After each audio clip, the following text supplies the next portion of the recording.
Olá pessoal, na presente aula nós vamos falar novamente de antenas filamentares, apresentando alguns exemplos.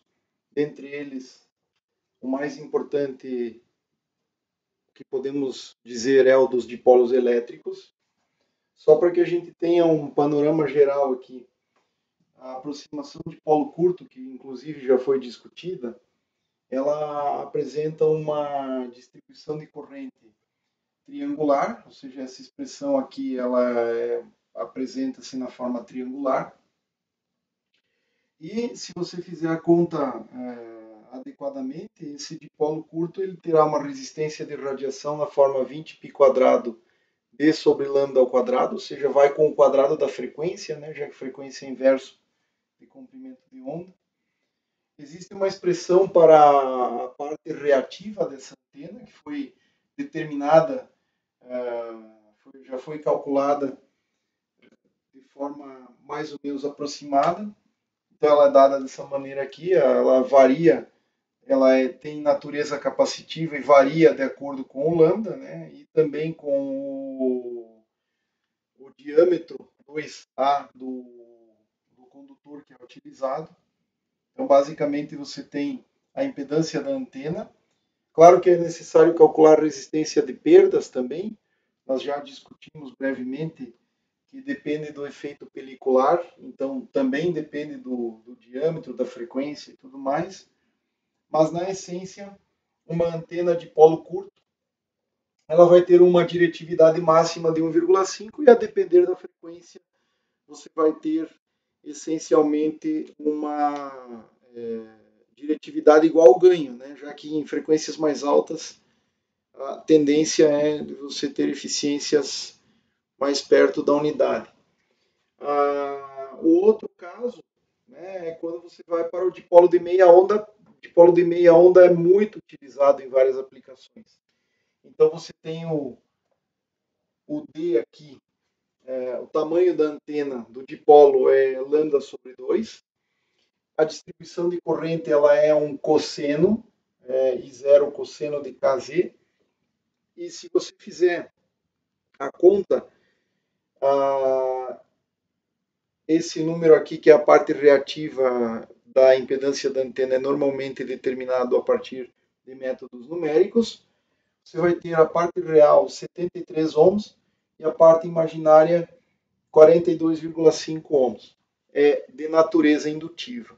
Tá? Enquanto a diretividade máxima, alguém poderia pensar, bom, se eu aumento o tamanho da antena, eu vou aumentar muito a diretividade. Você não aumenta tanto assim, ela vai para 1,64. E é esse número aqui que está associado à conversão entre dBi e dBd, né? Porque se você tomar 10 logaritmo decimal desse número aqui, esse número em escala dBi vai te dar o 2,15 dBis. Tá? Então, um dipolo de meia onda, em relação a uma antena isotrópica, tem um ganho de 2,15 dBi. Não chega nem a dar 3 dBs de ganho.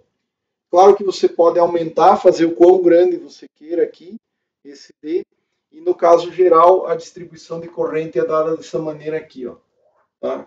I de Z igual a um valor no ponto de alimentação, ou no ponto médio, na verdade, na região de centro dessa antena, onde Z igual a zero, você teria esse valor de Z igual a zero igual a IM seno de KD sobre 2. Isso aqui seria um I0, digamos. Mas a essência é, você tem uma constante aqui, IM vezes seno de K, que multiplica D, D sobre 2 menos o módulo de Z. Então você tem uma distribuição de corrente que sempre zera nos extremos e ela oscila aqui de acordo com esse seno. Então esse é o caso geral. Esse caso geral, se você fizer o argumento muito pequeno, você recai nessa expressão aqui. Tá? Juntando alguns termos, você vai ter o I0 lá.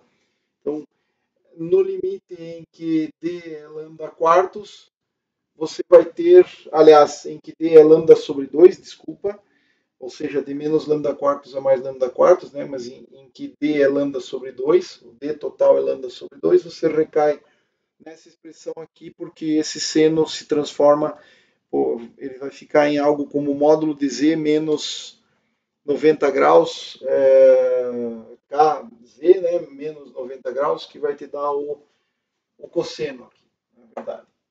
Então, na essência, é isso. Eu esqueci de mencionar esse cálculo aqui, quando você obtém esse 42,5 ohms, é quando você considera que o fio é infinitamente, ele é realmente unidimensional. O A é muito pequeno comparado ao D. Se você mudar o diâmetro do condutor com que você constrói a sua antena de meia onda, essa parte aqui muda. Então esse número aqui muda bastante com o A, com o parâmetro A, né, com esse diâmetro que está lá. Ou, na verdade, o A sendo o raio, 2 vezes A é o diâmetro. Então você teria esse detalhe para ser considerado. Então, o que normalmente é feito é reduzir um pouco o tamanho, porque veja só, entre o dipolo curto e o dipolo de meia onda, nessa região em que você pode varrer o tamanho da sua antena filamentar entre 0 e lambda sobre 2, em algum momento você saiu da reatância capacitiva e passou a ter uma reatância indutiva.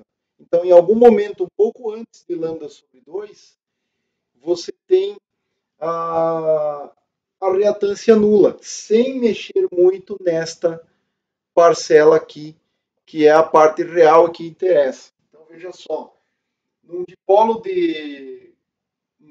curto de lambda quartos, que é o limite superior da aproximação de polo curto, você tem uma resistência de radiação que vai ficar na ordem de 12 ohms. Para um dipolo de meia onda, a resistência de radiação aumenta bastante, para 73 ohms. Se você reduzir um pouquinho esse dipolo, o tamanho dele, não deixar ele exatamente em lambda sobre 2, você vai atingir um ponto específico em que essa parte aqui é zero. Então, normalmente, num procedimento experimental de prototipagem de uma antena, você poderia muito bem construir um dipolo de meia onda e aí ir reduzindo um pouquinho o tamanho até você acertar o ponto em que a parte reativa cancela, você não precisa fazer mais nada. Então, o dipolo de meia onda tem essa vantagem. É um tamanho um pouco menor que lambda sobre 2, em que você compensa esse reativo, e esse reativo aqui ele tem natureza indutiva. Então, só repetindo, em algum momento houve uma transição entre o comportamento inerentemente capacitivo de dipolos curtos e, ao passar para exatamente lambda sobre 2, o comportamento indutivo. Ele é capacitivo, passa a indutivo. Mas, como eu falei, esse número aqui ele muda de acordo com o diâmetro do fio utilizado. Então, a quanto você reduz de tamanho? Depende de qual é o diâmetro. Essas fórmulas que lhe permitiriam calcular essa quantidade são bastante complicadas em geral. Então, normalmente são passíveis de métodos numéricos e coisas do tipo. Então, dipolos elétricos certamente se enquadram numa categoria muito especial de antenas filamentares. Esses aqui são os dipolos elétricos, vamos chamar assim de retos, porque eu posso angular esse dipolo aqui, essa parte aqui, essa aqui, posso entortar um pouquinho e fazer um V, e aí eu tenho um dipolo em V. Né? Seria outra parte da teoria. Bom, ainda relacionado a dipolos elétricos, que são antenas filamentares, eu vou apresentar o caso empiricamente, fórmulas empiricamente determinadas, que me dizem o seguinte, olha, isso aqui está no livro do Stutzman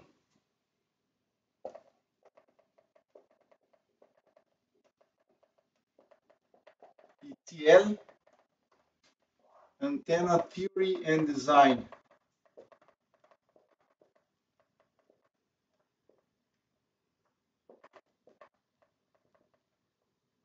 Ok?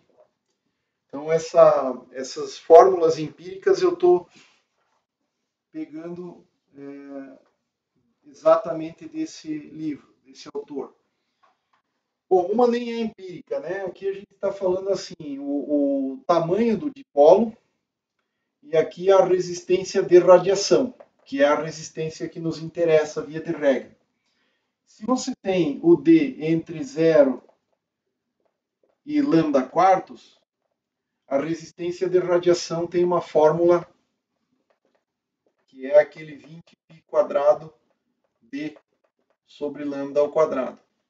Agora, se você vai de lambda sobre 4 até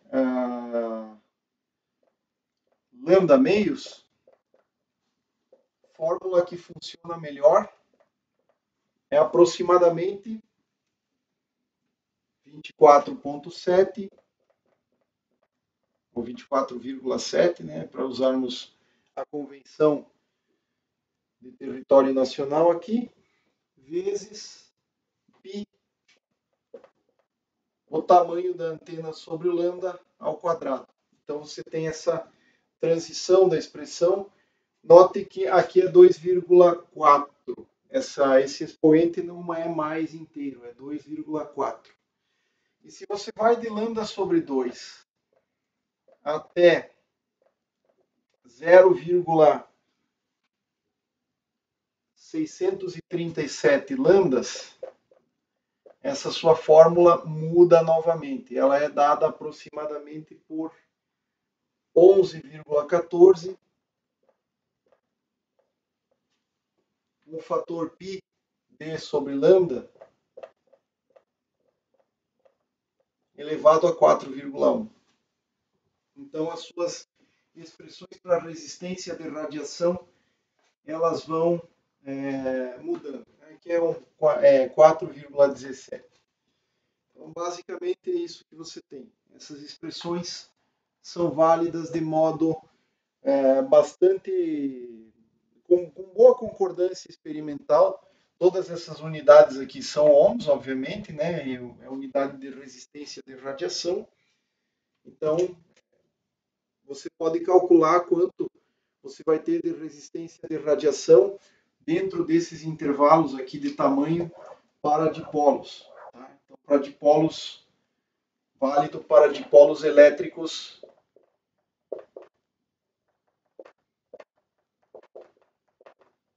retos, né? Vamos chamar assim, onde você tem o dipolo dessa maneira aqui. Né? Então você teria essa situação, essa configuração. Bom, eu vou considerar aqui, porque todo o procedimento de cálculo ele é sempre o mesmo, é dada a distribuição de corrente, você joga naquele nosso formulário e faz as contas, eu vou considerar aqui o dipolo de meia onda, pela importância que ele tem e porque ele não é tão complicado assim de calcular. Então, via de regra, você precisa jogar a expressão da corrente e fazer a transformada de Fourier da corrente. Então, essencialmente, antes disso, mencionar aqui que nós temos o dipolo em V. Dipolo em V. Esse é o nome do dipolo.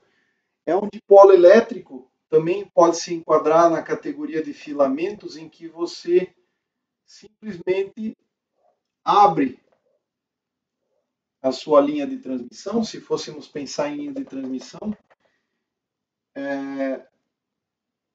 um ângulo gama, certo? Um certo ângulo gama. Ao invés de ser 180 graus, porque você dobrou esse 90 e esse 90, você não dobra todo ele, e você faz um ângulo gama aqui. Então, essa situação produz um feixe um pouco distorcido em relação ao dipolo reto, né? Você abre esse ângulo aqui. Se você quiser exatamente a diretividade máxima na bissetriz desse ângulo gama, então você tem que fazer certas escolhas, certas otimizações em relação aos ângulos. Tá? Mas a ideia essencialmente é que você passe a aumentar um pouco a diretividade. Essa é a ideia. Ao invés de você fazer o dipolo assim, tá? Você simplesmente deixa ele com um certo ângulo entre esse e esse, que não é 180. Esse seria o limite do dipolo reto. E aí você consegue melhorar as características de diretividade. Eu não cheguei a comentar antes, mas o ângulo de abertura de feixe de um dipolo curto aqui,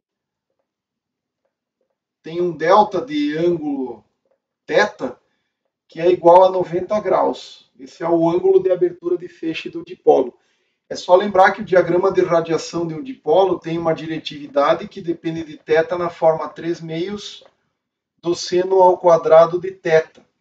Então, em relação ao θ igual a 90, que é o ângulo de máximo, para onde essa quantidade vai a metade? Em 45 graus e em 135 graus, né? Que seria a partir do 90 menos 45 e mais 45. E isso, então, produz um ângulo de abertura de feixe, que você teria o 3/2, que é o máximo, o 3/4 para cá e para cá, em relação ao ângulo θ, né? Vai te dar exatamente essa angulação aqui, que é de 90 graus. Para um dipolo de meia onda, de lambda sobre 2, o diagrama ainda aparece muito com o donut, com a rosquinha, né? A rosquinha americana, lá o donut. Ainda é muito parecido com o seno ao quadrado. Só que, como nós vamos demonstrar aqui, não é exatamente um donut.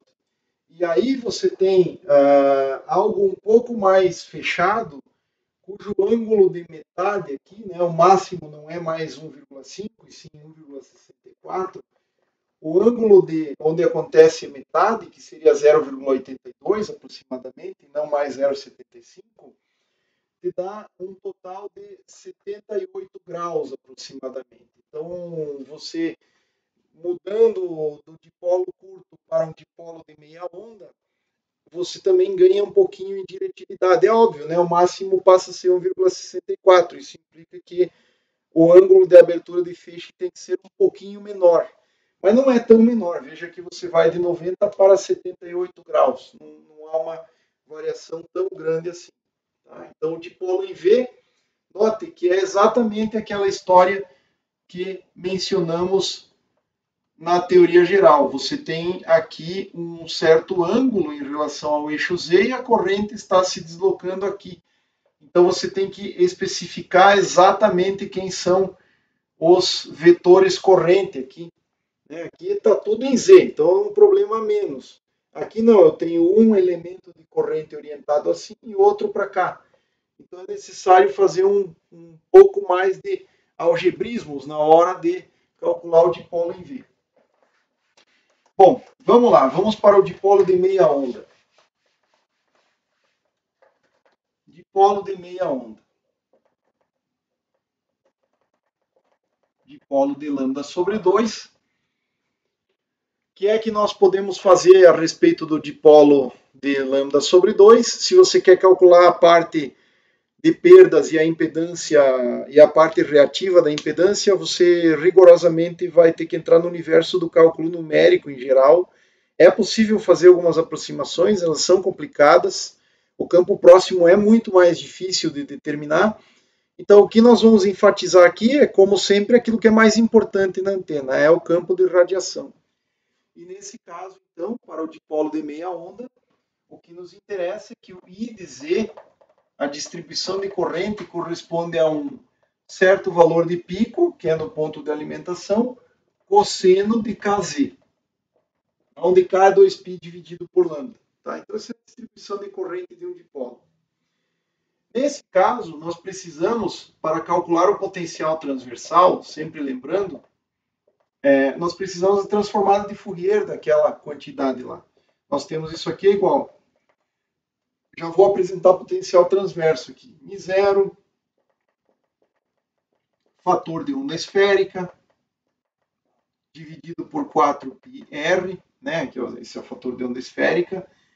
A transformada de Fourier da corrente, né, que vai nos levar para o domínio K cosseno de θ vezes o seno de θ, e é óbvio que esse cara está na direção de θ. Então, qual é o grande drama aqui? O grande drama, e aqui vale para qualquer outra forma da corrente, é calcular essa transformada, ou seja, eu preciso integrar isso, essa distribuição de corrente de menos infinito a mais infinito. Claro que eu tenho uma constante aqui, ou seja, I0, tá? Eu tenho I0 já uma constante, cosseno de K, Z índice linha, então eu tenho que transformar esse cosseno, E elevado a menos, a mais I, K cosseno de θ vezes Z', integrado sobre dZ', só que, veja só, a integral que ia de menos infinito a mais infinito, numa transformada de Fourier, nesse caso se restringe a menos lambda sobre 4, que é o limite inferior, até lambda sobre 4, que é o limite superior. Tá? Por quê? Porque a antena só existe nesse range. Se você olhar o eixo Z, tá? A corrente I de Z, ela está para módulo de Z menor ou igual a lambda sobre 4. Ou seja, essa corrente é um cosseno, mas só nesse intervalo aqui. Fora desse intervalo, naturalmente que a corrente é zero. Então, a integral que formalmente vai de menos infinito a mais infinito acaba se restringindo a esse domínio, de menos lambda quartos até lambda quartos. É uma função cosseno cujo pico está centrado em zero. Então, essa expressão aqui, ela é relativamente simples de realizar a integração. Então, eu posso transformar esse cosseno em duas parcelas, né? Se eu lembrar bem, o cosseno de um argumento alfa é e elevado a i alfa mais o complexo conjugado desse dividido por 2. Então, eu vou colocar esse fator 2 aqui na frente. E eu vou ter, então, uma integral de e elevado a ik menos k cosseno de θ. Eu já estou colocando, mais k cosseno θ. Eu já estou colocando o e na i kz', esse cara aqui é e elevado a i kz' mais e elevado a menos i kz' dividido por 2. Então, o fator 2 está aqui na frente já. No primeiro termo, eu vou ter k que multiplica z' na exponencial, mas tem uma outra parcela que é k cosseno θ também multiplica z'. Então, essa exponencial vezes essa eu posso combinar na forma dessa aqui. Ó. E isso aqui, naturalmente, vai ser integrado desde menos lambda quartos até lambda quartos. Esse é o intervalo de integração. Mas, agora, do outro fator aqui, eu vou ter imaginário que multiplica menos k mais k cosseno de θ vezes o z'. E tudo isso aqui é integrado em relação à variável z índice'. Então, o grande problema na teoria de antenas é determinar essa transformada de Fourier. É essa quantidade aqui que a gente precisa trabalhar e saber calcular.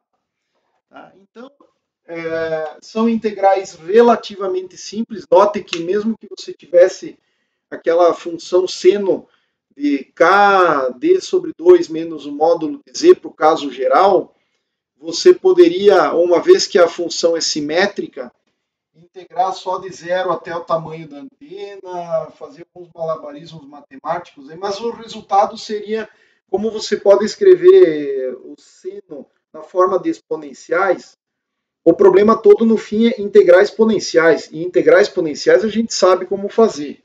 Tá? Então veja só, aqui o que nós vamos ter? I0 dividido por 2.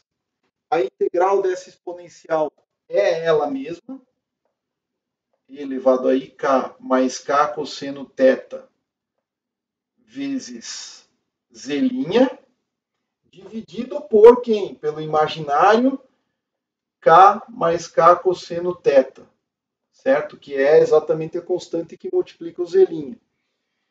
No segundo fator, nós vamos ter a exponencial de imaginário menos k mais k cosseno de θ vezes z', divide pela constante, que é quem? Imaginário de vezes menos k mais k cosseno de θ, tudo isso tem que ser avaliado entre os limites, lambda sobre 4 e menos lambda sobre 4 e mais lambda sobre 4. Então, uma vez conhecida essa distribuição, nós podemos inserir aqui no potencial vetor e teremos todas as propriedades necessárias da antena. Uma vez que você tenha calculado essa transformada, qualquer que seja a antena, uma vez que você tenha calculado a transformada da densidade de corrente, o restante é algebrismo, é cálculo matemático, é procedimento padrão. Então, essencialmente é isso que nós temos. O que é que nós vamos fazer agora? Substituir os limites. Então, a única coisa que eu preciso lembrar é que, nesse caso específico, o K vezes o Z', né? K vezes o Z', ele sempre vai ser... eu posso colocar o K em evidência também. Né? Então, veja só. K vezes Z', ele vai ser associado, se você colocar um menos K aqui, um mais K aqui em evidência, ele vai sempre ser associado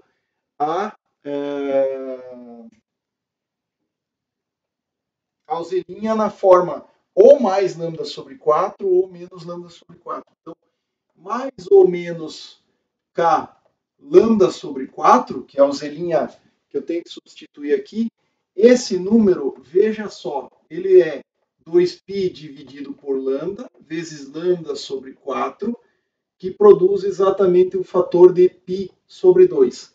Mais menos, né? Se tiver mais no limite inferior, se tiver menos no limite inferior ou mais, isso só muda o sinal lá. Então você vai ter aqui isso aqui igual a mais menos π sobre 2. Essa é a essência, essa é a natureza desse cálculo. Então o nosso I, função I de K cosseno de θ, veja só, corresponde a I0 dividido por 2. Eu posso colocar em evidência esse imaginário aqui. Tá? Então, esse imaginário pode ser passado para cá. O fator K aparece em todos os termos aqui. Posso colocar em evidência esse fator K também. No primeiro, nós vamos ter,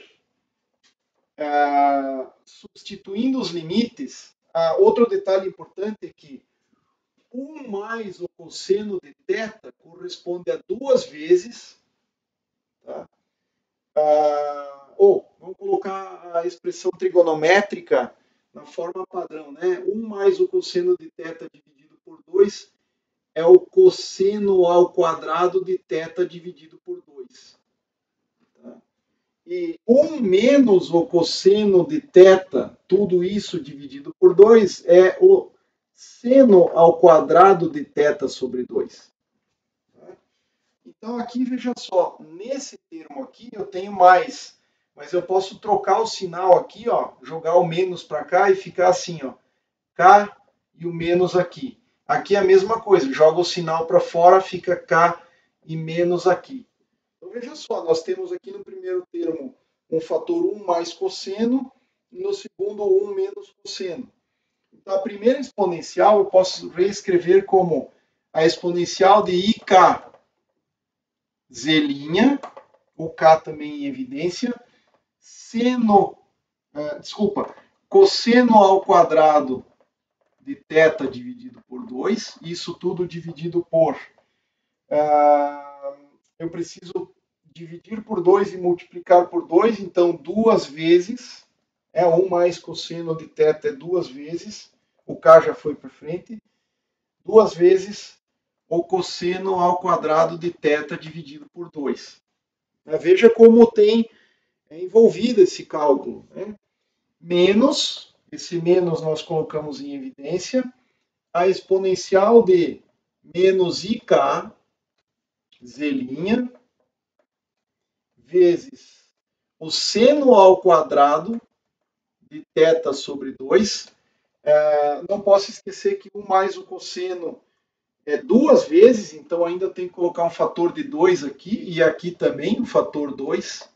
Tá? E embaixo a mesma coisa, né? Sempre aparece o mesmo fator. Então, 2 vezes o seno ao quadrado de θ dividido por 2.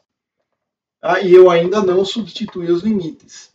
De menos a mais lambda sobre 4. Essa aqui é a forma que nós temos que trabalhar.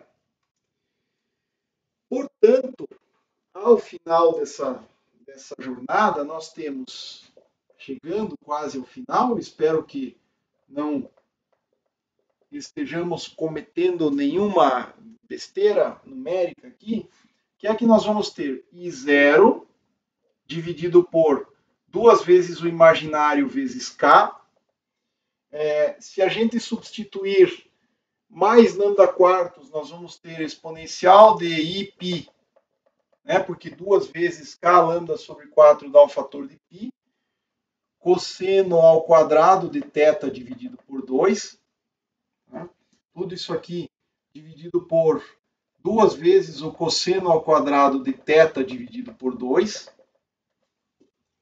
Menos o limite inferior, e é esse cara que vai nos dar um fator e elevado a IΠ com sinal trocado aqui, cosseno ao quadrado de θ sobre 2, dividido por 2 vezes o cosseno ao quadrado, é a mesma coisa que nós já tínhamos aí.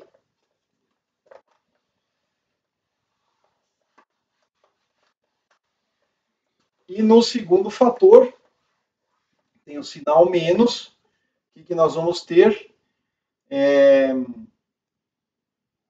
Menos, então tudo isso aqui multiplica, menos exponencial de menos IΠ seno quadrado de θ sobre 2, quando eu substituo o limite superior, dividido por 2 seno ao quadrado de θ dividido por 2. E no limite superior, aliás, no limite inferior, o sinal fica mais IΠ seno quadrado de θ sobre 2, dividido por 2 vezes o seno ao quadrado de θ dividido por 2.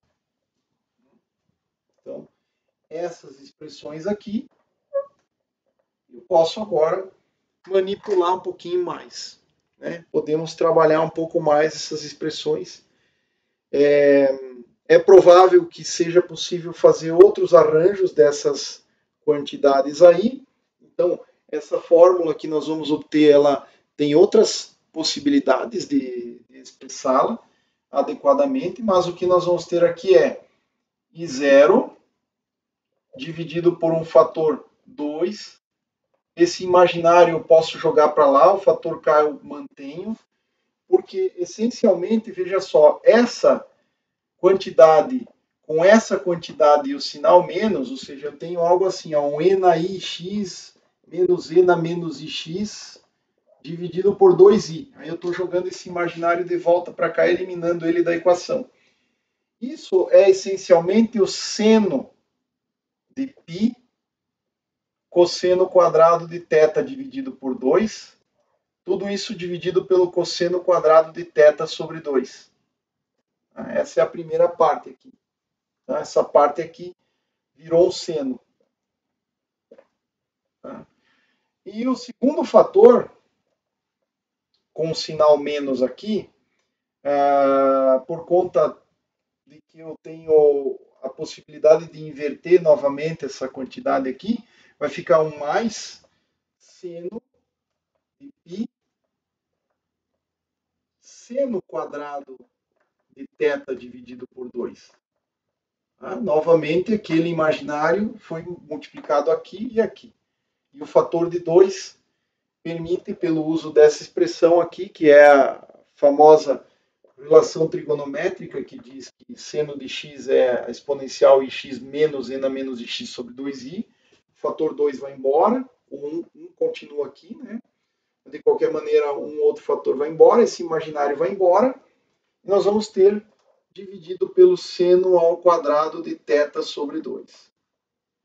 Então, essa aqui é a forma geral que nos permite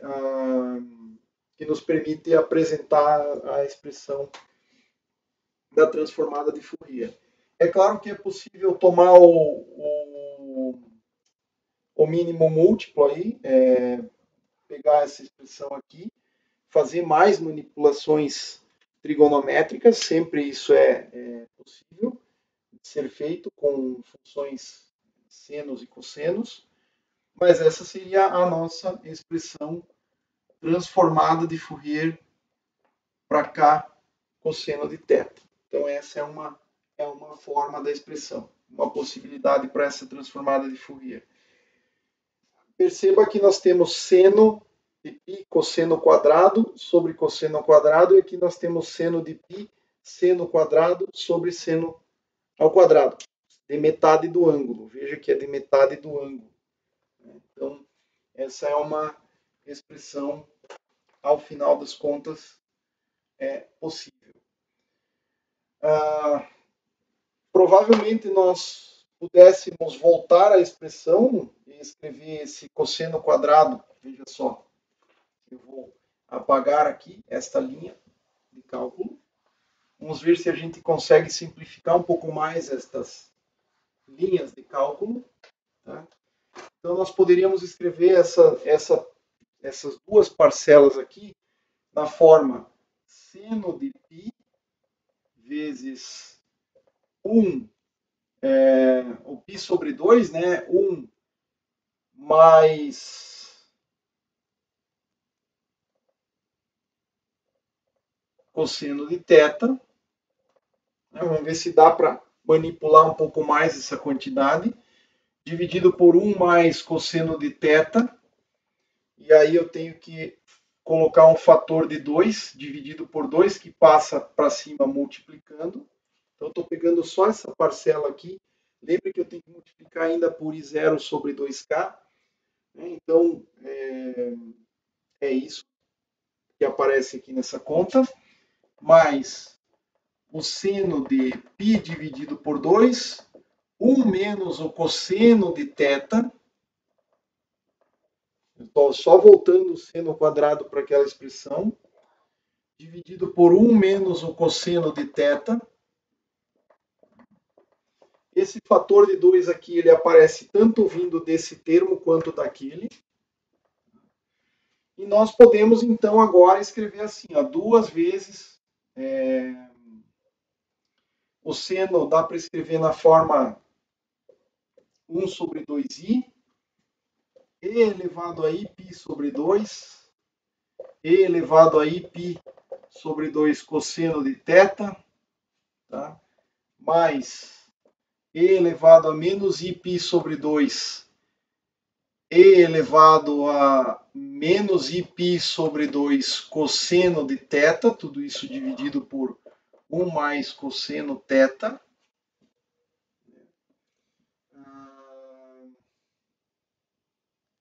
Até aí tudo bem, me parece. Mas o outro seno aqui, que é dividido por 1 menos o cosseno de θ, e elevado a iπ sobre 2 e na menos iπ sobre 2 o cosseno do ângulo, menos, aqui é menos, né, um cosseno, o 2i já coloquei aqui para frente, então não posso esquecer ainda desse último fator, ao final das contas, e elevado a menos iπ sobre 2, e elevado a mais iπ sobre 2 cosseno de θ. Então, ao final, não esqueça desse termo aqui. Não vamos esquecer desse termo, I0 sobre 2K.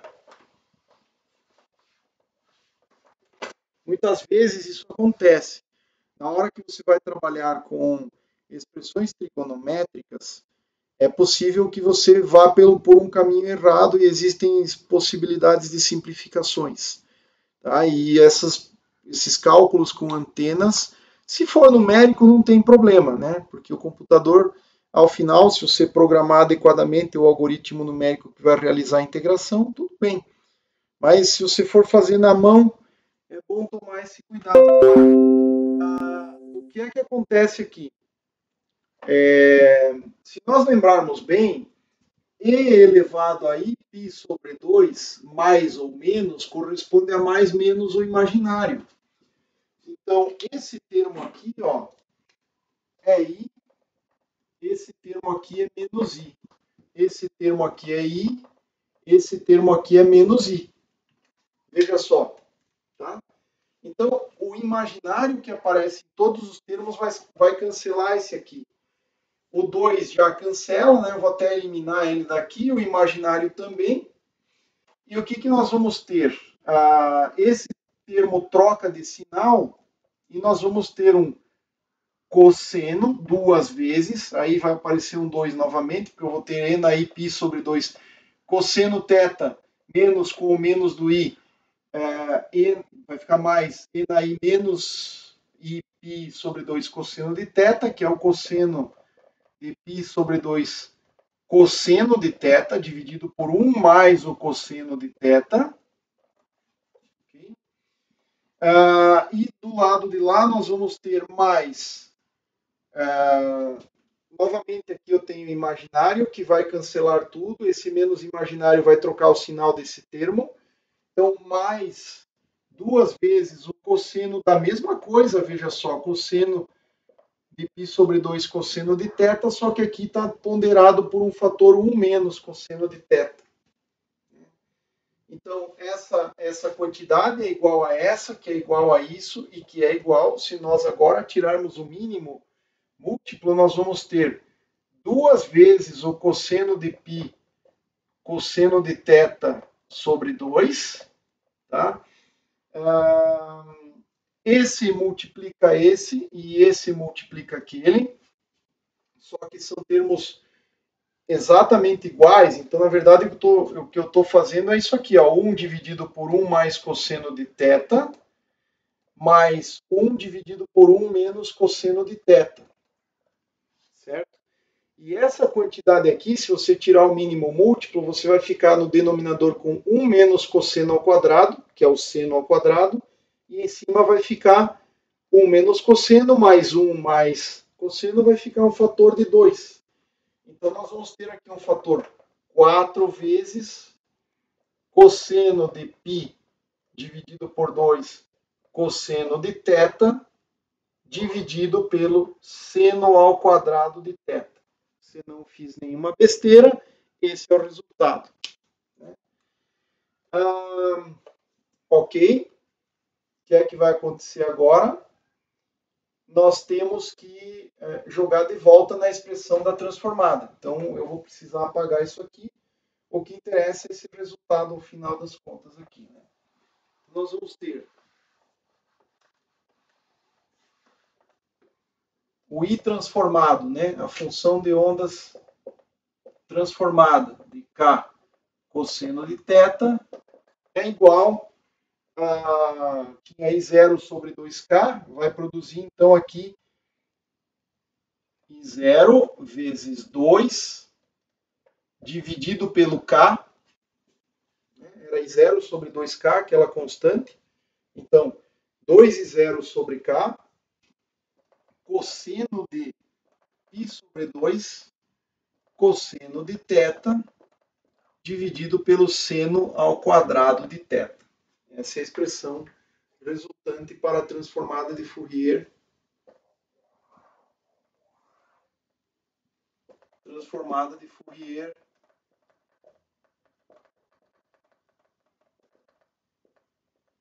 da expressão ou da corrente, distribuição de corrente de um dipolo de meia onda.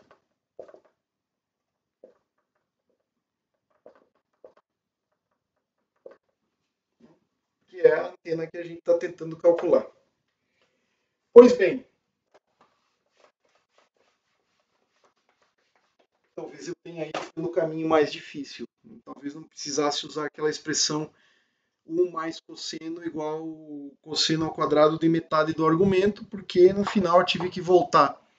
Então, serve de alerta. Muitas vezes a gente vai por um caminho e acaba tendo mais dificuldades. Mas tudo bem, a gente chega no resultado. Ao final das contas, o A transverso, que é o que nos interessa, vai ser dado por menos I0, I0, ou K, eu posso escrever ele como 2π dividido pelo lambda, né? K é 2π sobre lambda. K é igual a... inverso de K, né, é lambda sobre 2π, portanto, igual lambda sobre 2π. Então, o que nós vamos ter? menos μ0, duas vezes o μ0, só que está dividido por 2π, então vamos ter um fator aqui de I0 lambda, já tinha um fator 4π, só que vai aparecer um fator aqui, então π elevado ao quadrado. O que mais? Cosseno de π sobre 2, cosseno de θ, dividido pelo seno ao quadrado de θ, essa é a expressão, vezes o seno de θ, na direção θ. Faltou, obviamente, o fator de onda esférica, e elevado a ωt, menos kr, dividido por r, na direção θ. Esse é o fator de onda esférica.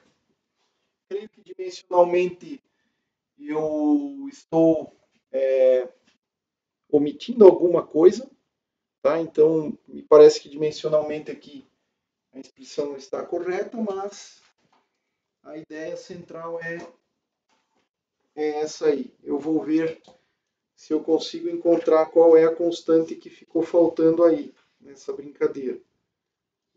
K vezes... Vamos ver o que estaria faltando aí.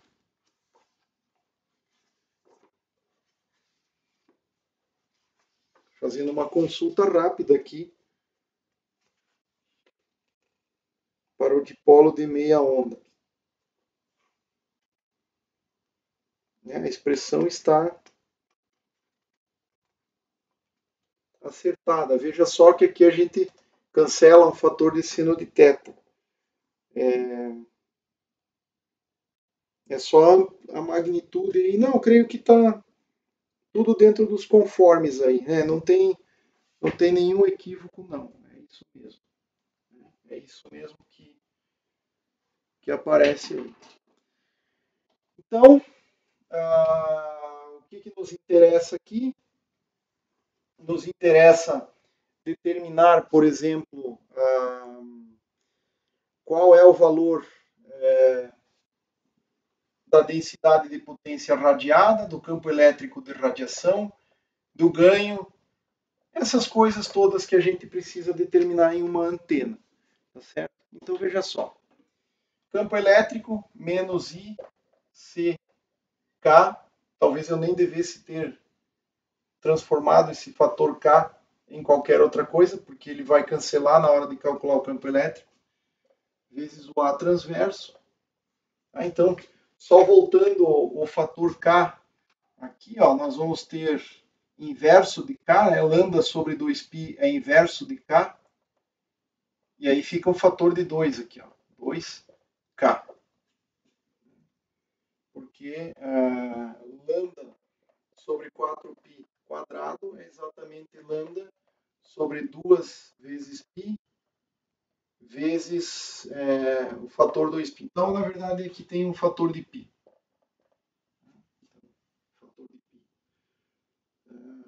Agora nós podemos, então, multiplicar essa quantidade. Sempre lembre, C vezes μ0 é a impedância do vácuo.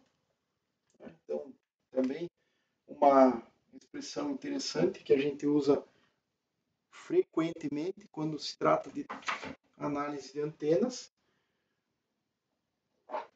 Então, o que nós vamos ter aqui? Vejamos. Campo elétrico de radiação. Resultado final seria menos com esse menos fica mais, então fica o imaginário aqui. Z0. O K se cancela, então nós vamos ter Z0 e 0. O fator K cancela. Sobra um fator de 2π. Tá? E elevado a ωt menos kr dividido pela distância r. Tá? É isso. Um dos senos foi embora, nós vamos ter então cosseno de π sobre 2, cosseno de θ, dividido pelo seno de θ, na direção de θ. Esse é o campo elétrico de radiação de um dipolo de meia onda. Essa expressão aqui é a que vale para o dipolo de meia onda. Ok? Bom, dada essa expressão para o campo elétrico, aquela velha ideia de calcularmos o S de radiação, basta elevar o campo elétrico ao quadrado. Então, se nós elevarmos o campo ao quadrado, teremos S rad. Só basta dividir por 2, 0. E aqui nós teremos, então, módulo ao quadrado, vai ter o fator Z0 ao quadrado, só que tem um outro aqui, então sobra um deles, Z0 e 0 ao quadrado, porque esse fator fica ao quadrado. Módulo do imaginário é 1, módulo desse termo de fase também é 1. 2π elevado ao quadrado, mas tem esse fator 2 aqui, ó. Nós vamos ter 2 ao quadrado, 4, vezes esse 2, 8. Esse fator π não desaparece. Π quadrado. O fator de inverso da distância sempre presente para o vetor de Poynting, para o módulo do vetor de Poynting. E aí nós teremos cosseno ao quadrado de π sobre 2, cosseno de θ, dividido pelo seno de θ, isso tudo aqui ao quadrado. Então, cosseno ao quadrado sobre seno ao quadrado. Então, essa expressão aqui, ó, esta parte aqui, vai te dar essencialmente essa quantidade aqui vai te dar a diretividade, né? Essa expressão está associada à diretividade. Já, se nós quisermos, nós podemos calcular a potência total radiada, que corresponde a R quadrado, integral do S rad de ômega sobre todo o ângulo sólido. E isso aqui vai nos permitir fazer a seguinte conta, né? Nós teremos Z0 e 0 quadrado dividido por 8π elevado ao quadrado. O fator inverso do quadrado da distância desaparece. O que nós temos que integrar é de θ indo de 0 até π, φ indo de 0 até 2π, essa quantidade aqui sobre todo o ângulo sólido da esfera, certo? Essa que é a questão. Certo? Então nós temos isso aí. Essa é a potência total radiada. Isso aqui no sistema internacional é medido em watts. Esse aqui nunca podemos esquecer, watts por metros quadrados. Campo elétrico, volts por metro. Eu estava omitindo as unidades porque estamos trabalhando no sistema internacional, mas se você tiver um valor numérico específico a colocar, você tem que retomar as unidades lá. Tá? Então, note também o seguinte, o máximo dessa equação aqui corresponde a θ igual a 90 graus. Porque se você colocar θ igual a 90 graus, o seno vai para 1, esse cosseno vai para 0 e esse cosseno de 0 vai para 1. Então você vai ter 1 sobre 1. Então essa função tem um máximo, e esse máximo se dá de novo em 90 graus. Mas você pode fazer o gráfico dessa fórmula aí, dessa expressão. Então, novamente, o máximo é em 90 graus, só que com o feixe mais estreito. Então, se nós fizermos essa conta aqui, nós vamos ter a potência total radiada, que é igual a Z0 e 0 ao quadrado, dividido por a integração da variável dφ produz um fator de 2π. Então, o 8 com um fator de 2 sobra 4, π, por conta de um fator de π também que aparece aqui. E aí resta, então, a integral de 0 até π, cosseno quadrado de π sobre 2 cosseno de θ, dividido pelo seno ao quadrado de θ, vezes o seno de θ de θ. Essa é a conta que nós temos que fazer. E aí, isso em watts. Por que a gente vai realizar essa conta? Na realidade, o que nos interessa mesmo é expressar que esta potência vale metade da corrente de alimentação ao quadrado vezes a resistência de radiação, de onde, então, se nós multiplicarmos isso por 2 e dividirmos por I0², nós obteremos, né, diretamente a resistência de radiação, que vai valer, então, a impedância do vácuo, ou seja, 377 ohms aproximadamente, vezes um fator de 2 aqui com esse fator aqui, 2π, então 377 sobre 2π, a integral de 0 até π, cosseno quadrado de π sobre 2, cosseno de θ, seno de θ, dividido por um fator seno quadrado de θ integrado sobre toda essa variável θ. Que novamente você poderia ter convertido para uma integração em u, né? Você teria cosseno ao quadrado de π sobre 2 vezes u, aqui teria um du e aqui teria 1 menos u quadrado. Essa expressão aí ela não é tão trivial assim para integrar. Mas o resultado, ao final das contas, vai te dar aproximadamente 73 ohms. Então, isso aqui dá para fazer uma integração numérica, o resultado é 73 ohms. Note que esse 377 você pode escrever na forma de 120π. 377 é aproximadamente 120π. Na verdade, é um número um pouquinho menor que 377, a impedância característica do vácuo, é 376 ponto alguns quebrados, mas normalmente se arredonda para esse número. Tá? Isso é aproximadamente 120π. Então, dividido por 2π, você vai ter um fator 60, que é 60 vezes, essa integral aqui dá um pouquinho maior que 1.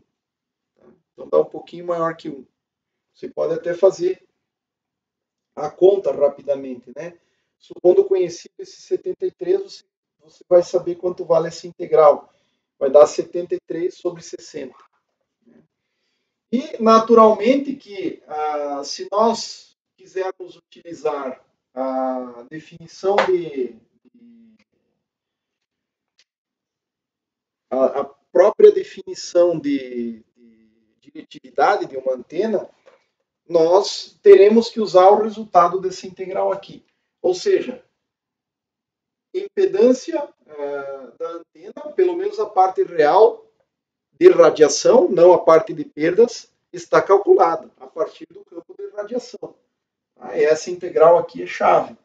O valor dessa integral aqui é aproximadamente, né, essa integral toda aqui é aproximadamente 73 dividido por 60.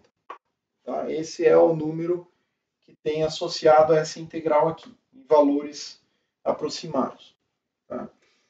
Bom, então eu não vou apagar esta linha de cima, porque basicamente, veja só, eu preciso pegar esta parcela que está aqui, que depende do ângulo θ, para expressar a diretividade. Né? Então, como é que fica a diretividade de uma antena?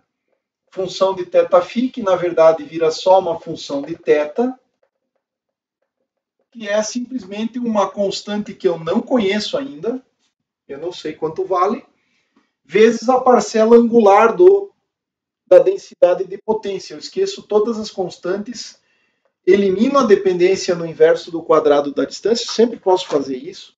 Tá? Cosseno ao quadrado de π dividido por 2, cosseno de θ, sobre seno ao quadrado de θ. Esta função aqui, olha, ela tem uma abertura de feixe, se você fizer o gráfico, ela tem uma abertura de feixe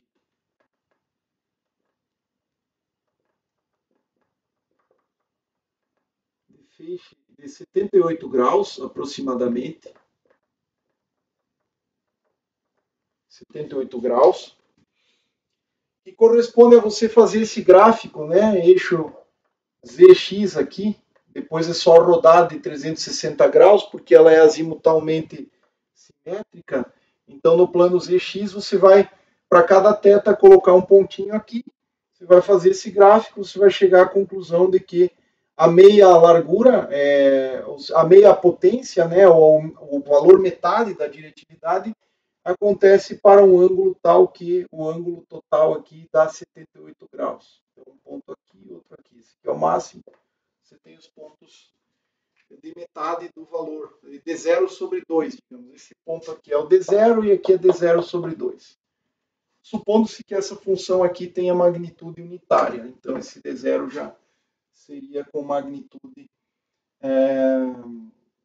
de máximo, o valor de máximo da diretividade. Note o seguinte, tá? Que como a gente já jogou os termos dimensionais para cá, na hora que eu olho para a densidade de potência, se eu puder fazer isso coletando esta quantidade que só depende de ângulos e tudo mais, é uma quantidade adimensional, então esse D0 já vai ser uma grandeza adimensional. Caso contrário, digamos que você tivesse trazido junto um I0 quadrado, esse cara teria que ter um fator sobre I0 quadrado para compensar. Então lembre que essa integral é 73 sobre 60, aproximadamente. Bom, como é que eu determino essa quantidade de zero? Como é que eu posso determinar essa quantidade de zero? Sempre é aquela velha máxima, né? A integral do d de θφ, nós já chegamos a essa expressão na aula anterior, em outras situações já mencionamos isso, né? Essa, pela própria definição da diretividade, essa integral que é 4π.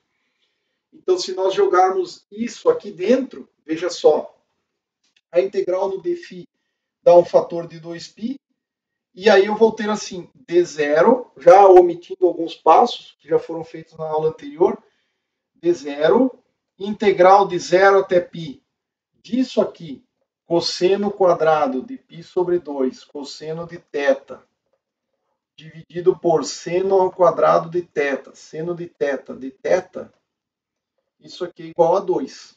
Já que a integral em dφ dá um 2π, aí cancela um fator aqui, né? Eu posso dividir tudo por 2π, sobrou um 2 lá.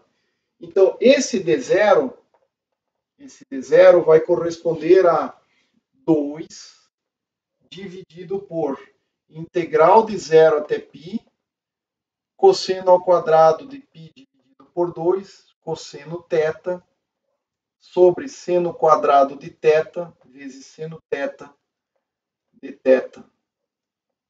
E isso aqui a gente sabe quanto vale essa integral.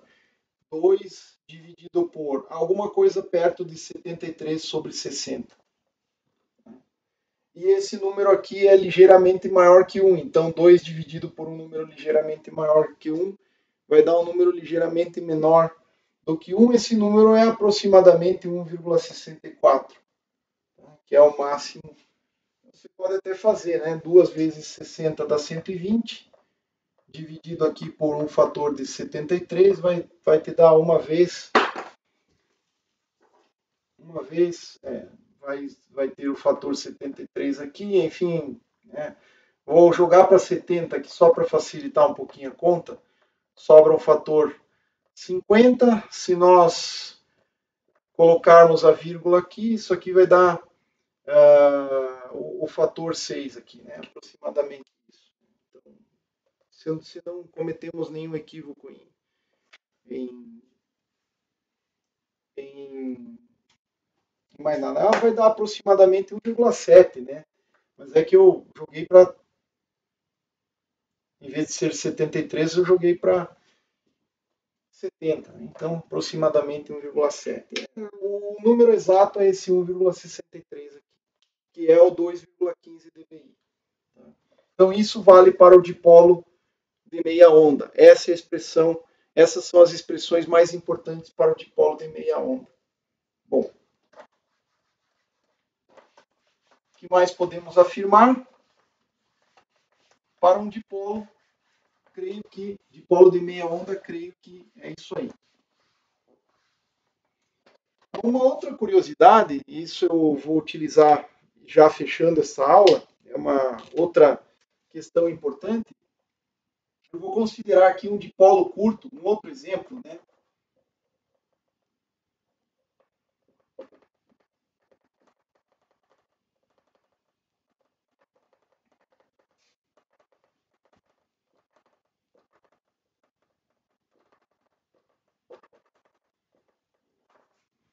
Um dipolo curto orientado ao longo do eixo X.